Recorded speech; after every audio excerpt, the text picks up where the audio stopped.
Most homes that sit on the market in Jonesboro aren't bad homes. If they're sitting, it's almost always because of one of three things. It is either price, presentation, or promotion. And typically, sellers only focus on one of those. Let me explain what I mean. I've seen this pattern over and over. A home is sitting on the market, and the seller thinks, oh, the market's bad, or it's the time of year, or the sellers just aren't serious. But when we take a closer look, there is typically something wrong with the strategy. So if you're thinking about selling your home in Jonesboro, this is what actually determines if your house will sell or if it will sit. So let's start with price. That's the one that everybody talks about. And the reality is overpricing does not test the market. I hear that all the time. Let's just test it and see what happens. Overpricing doesn't test the market. It tests your patience. Buyers today are incredibly informed.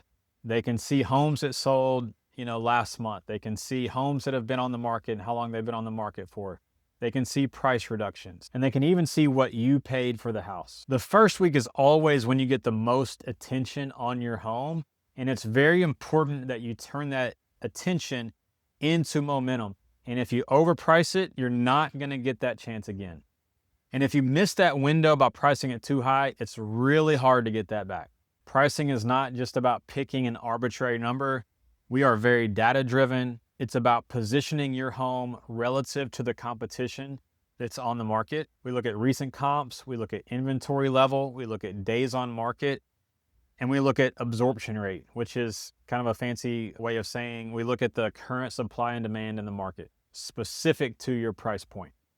But pricing alone will not fix a listing if this next piece is wrong. Presentation is where I see a lot of missed opportunity. Buyers decide how they feel about a house, literally within seconds. So really small details matter more than people think. I'm talking about decluttering, I'm talking about staging, and really letting those photos shine online. One thing I hear all the time from sellers and really sometimes from agents too, is that don't worry about the paint. The buyers are gonna, paint it whatever color they want when they move in. And in my opinion, this is a hot take, but in my opinion, that is one of the biggest farces in real estate that agents tell people. Because the reality is moving is stressful. It's a pain in the butt. And the last thing that a buyer wants to do before they or after they move in is to paint the house. And actually, I'm curious, if you've bought a house before, did you repaint it right after moving in? Drop a comment below and let me know. Most people don't. That's why if the paint is dated, if it's bold colors, if it's a little bit worn, typically refreshing it before you list ends up paying off.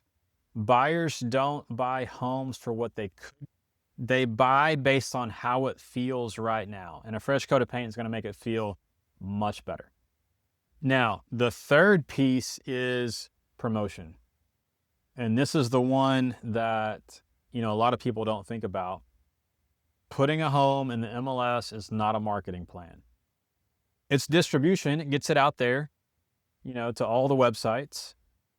But it's much more than that. It is photography quality. That's, to me, other than price, pictures are the most important thing. It is the very first impression that people get because they're all searching online. And so we nail the pictures. Then you have launch timing.